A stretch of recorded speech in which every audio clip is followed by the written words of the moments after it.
سلام متابعي قناه ليلى كويزين، السلام عليكم، كي دايرين؟ نتمنى تكونوا بخير وعلى خير. الفيديو ديال اليوم ان شاء الله غادي يكون الخبز العربي ديال لي ساندويتش. كما كتعرفوا دابا سخون الحال كنستهلكوا لي ساندويتش بزاف احسن من الطياب العادي. اذا غادي نديروا واحد الكميه ديال لي ساندويتش، غنشارك معكم الطريقه اللي كنخدم بها. اذا نخليكم معايا باش تعرفوا المقادير وطريقه التحضير. المقادير اللي كنحتاج، فانا كنحتاج واحد 300 غرام ديال الدقيق، واحد المعلقه كبيره ديال الخميره ديال الخبز، معلقه صغيره ديال السنيده، والملح على حسب الخليط على حسب الذوق. غنحتاجو واحد الكاس الماء دافي، وواحد 3 ديال المعالق ديال الزيت كوار. اذا غنبداو.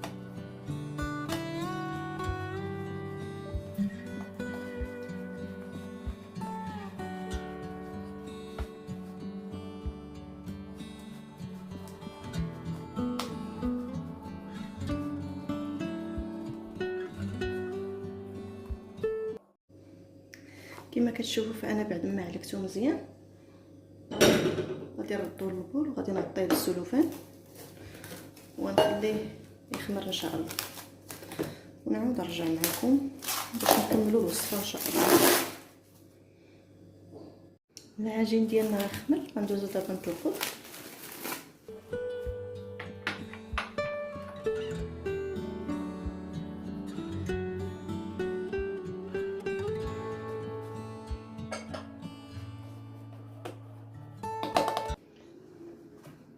انا غادي نعبر الحبه، ندير فيها واحد 75 غرام.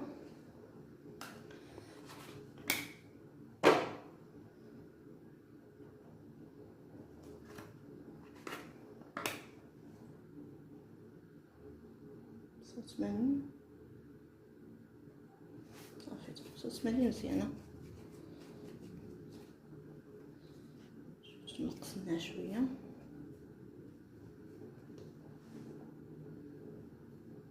ثلاثين برك.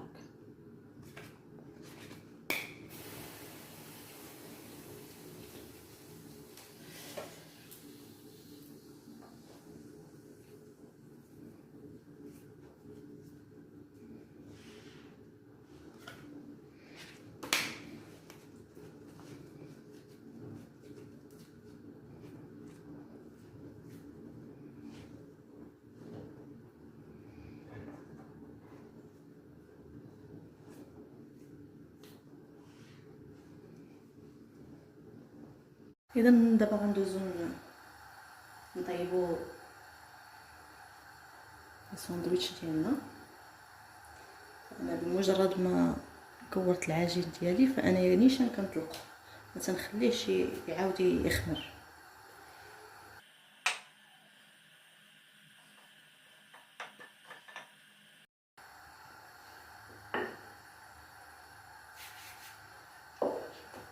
صافي، وغادي نبقى نقلب. العافيه تكون مجهده.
اذا كما كتشوفوا البنات فانا غادي نكمل على هذه الطريقه حتى نسالي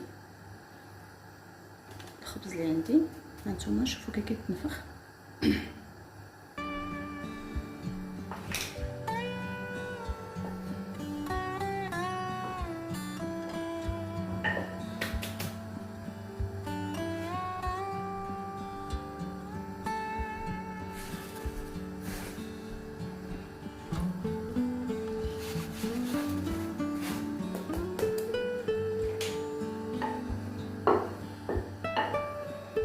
كما قلت لكم هانتوما كي كيجي خفيف فانا غنسالي الكميه اللي عندي ونوريكم النتيجه ان شاء الله كي جات.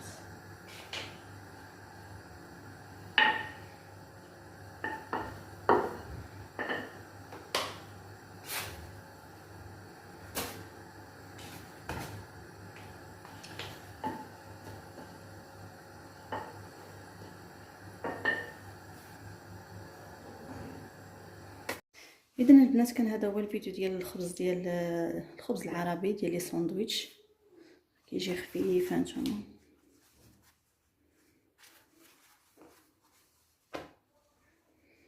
تقدروا تعمروا به الحشوات ديالكم اللي عندكم اي حاجه.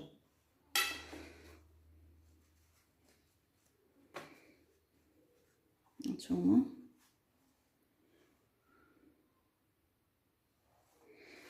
كيجي خاوي.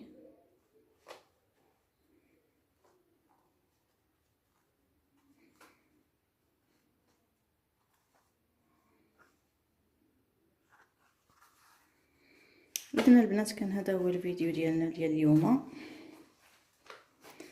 ما تنساونيش بلايك واشتراك وشي كومونتير زوين بحالكم. الى فيديو قادم ان شاء الله.